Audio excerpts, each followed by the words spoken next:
Custo de vida, emprego e desemprego, cesta básica, tarifas públicas, salário mínimo. Agora, na Brasil Atual, a análise do DIEESE. E nós fazemos contato agora com a supervisora de pesquisas do DIEESE, Patrícia Costa. Bom dia, Patrícia. Bom dia, Cláudio. Tudo bem? Tudo certo, dentro do contexto do que é possível, Patrícia. E de acordo com a última pesquisa do DIEESE em relação aos produtos da cesta básica, os preços continuam mantendo a sua trajetória de alta, assim como a inflação. Em novembro, aumentaram em 16 das 17 capitais pesquisadas pelo DIEESE. No ano, a elevação é generalizada, chegando até 35%, enquanto a inflação oficial em 12 meses está próxima dos 4%. Patrícia, que outros dados chamam a atenção nesse levantamento do DIEESE em relação às pesquisas anteriores? O que a gente observou nessa pesquisa é que com os produtos que seguem o aumento de preço, eles continuam pressionando a inflação. Então, você tem óleo de soja, arroz, açúcar, carne, que são esses produtos que já vêm ao longo do ano mostrando uma elevação de preços. E o que mais também chama atenção é que agora você tem dois produtos in natura, como o tomate e a batata, também por problemas de safra. A gente tem um clima muito seco e muito quente, né, com pouca chuva, e com isso, então, o tomate ele ficou maduro mais cedo e agora, em novembro, a oferta se reduziu. Então, você tem um problema na alimentação, que é um problema que persiste ao longo de 2020 e que nada tem sido feito para sanar. E um outro dado que chama muito a atenção é que a cesta de São Paulo ela já chegou a R$600. Considera o salário mínimo líquido de R$966, o salário mínimo líquido menos a cesta de São Paulo sobra para o trabalhador em torno de R$330 para as outras despesas. Então, o trabalhador salário mínimo ele vai ficando cada vez mais premido por conta do aumento do preço dos alimentos básicos.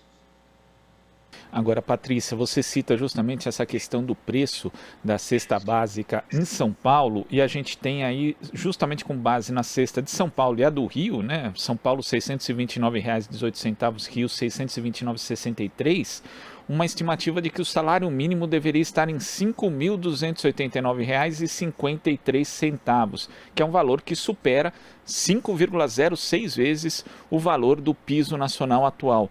O quão preocupante é a gente ter esse contexto, né, de uma inflação de alimentos, de alta da cesta básica que afeta a população mais pobre e não ter uma política de valorização do salário mínimo como tínhamos anos atrás, Patrícia?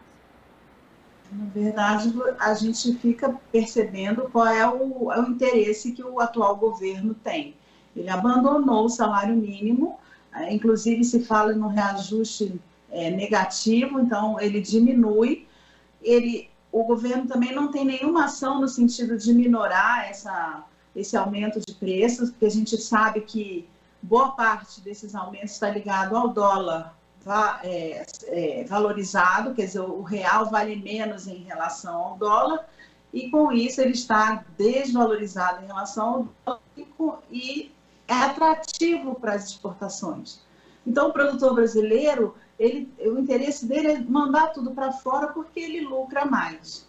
Internamente falta alimentos e só não é feito nada porque nós estamos numa recessão. As famílias têm baixa renda, elas têm pouca renda, então não há uma pressão nos outros setores. No entanto, o que a gente observa para essas famílias é que, além dos alimentos básicos mais caros, a luz está mais cara e também o gás de botijão está mais caro. Então, para as famílias de baixa renda, que estão expostas nesse momento ainda de pandemia, onde a gente volta nessa segunda onda, elas estão trabalhando, elas precisam trabalhar para sobreviver e não tem alternativa, porque o orçamento ele vai ficando espremido diante de tantos aumentos de bens básicos luz, gás, alimentos, arroz, feijão, carne, óleo de soja, açúcar, são alimentos básicos,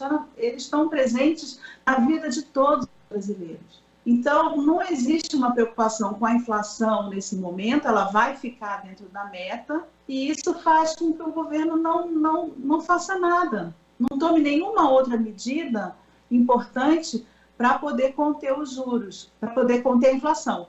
E aí se fala no aumento de juros, que pode significar um atraso na retomada do crescimento, porque se os juros aumentam para diminuir a inflação, o que vai acontecer, então, com o nível de atividade econômica? Ele não vai crescer, não vai acontecer.